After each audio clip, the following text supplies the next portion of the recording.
మీరు ఎక్కడి నుంచి వచ్చారు? ఈ వర్క్ ఎప్పటి నుంచి చేస్తున్నారు? ఎంతకాలం చేస్తున్నారు? ఇక్కడికి ఎన్నిసార్లు వచ్చారు? ఇది ఫస్ట్ టైం వస్తున్నారా? సో ఇది మీ కులవృత్తి, మీ తాత పెద్దలు ముత్తాతలు ఇదే పని చేస్తున్నారు. ఇది కాకుండా ఇంకేం చేస్తారా? ఇంకా పెద్ద పెద్ద బయట వెల్కమ్ బోర్డులు కట్టాలు, స్టేజ్ అనేస్తారు. మీరు ఎక్కడ ఉంటారు? అచ్చా, మీరు చేస్తున్నారు, కావాల్సిన వచ్చి కొనుక్కొని తీసుకుపోతుంటారు. మనం గణేషుల్ని తయారు చేయడం చూసాం, వింటుంటాం, కానీ ఇవి చాలా బయట చూస్తాను చెప్తే ఎక్కడ చేస్తున్నారో ఊరు చాలా మందికి తెలియదు. మీ అమ్మగారా? ఓకే, ఇప్పుడు మీకు ఈ స్ట్రక్చరు, డిజైను పడిపోకుండా బ్యాలెన్స్గా ఉండడం అనేది మీకు ఎట్లా మీ పెద్దల నుంచి డైరెక్ట్ నేర్చుకున్నారా? దీనికి సంబంధించి మామూలుగా సైన్స్లో స్టూడెంట్స్ కాలేజ్ నేర్చుకుంటే స్ట్రక్చర్లు, లైన్లు, గీళ్ళు ఇంజనీరింగ్ చేస్తారు. మీరు స్వతహాగా చేసుకుంటే సంవత్సరాల నుంచి నేర్చుకుంటారు.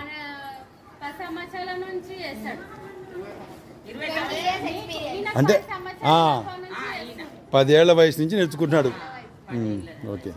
పురుషోత్తం, మీ పేరు? దేవి. మీ పిల్లలు ఉన్నారా? చిన్న పిల్ల. Okay, great. ఓకే, చిన్న చిన్న తొట్టెల నుంచి అతి పెద్ద భారీ సైజులో. ఓ, మళ్ళీ వీటిని లిఫ్ట్ చేయడం, అక్కడ పెట్టడము బండి మీద. చాలా బాగుంది, నైస్. అంటే ఇవన్నీ ఆల్రెడీ మీ దగ్గర మోడల్స్, ఫోటోలు ఉంటాయి, ఇది మాకు కావాలి, ఇది కావాలని కోరుకుంటే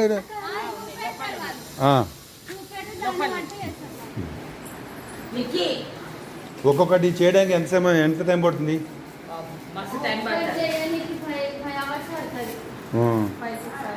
వాటి స్ట్రక్చర్ రెడీ చేయాలి, పేపర్ అంటించాలి, డిజైన్లు చేయాలి.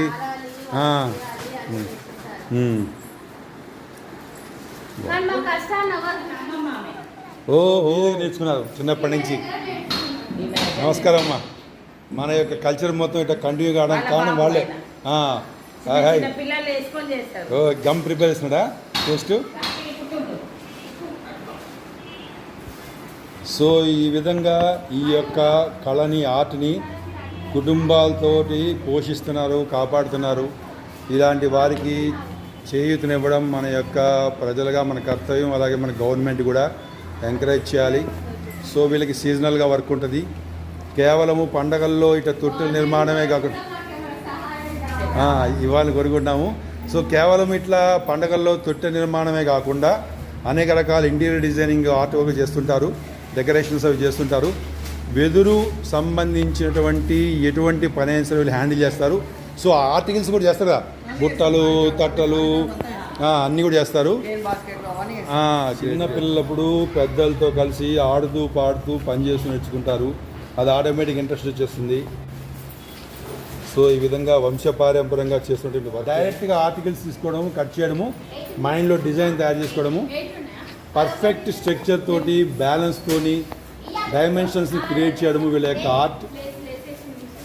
సో మనం దీన్ని కంపల్సరీగా వీళ్ళని అప్రిషియేట్ చేయాలి.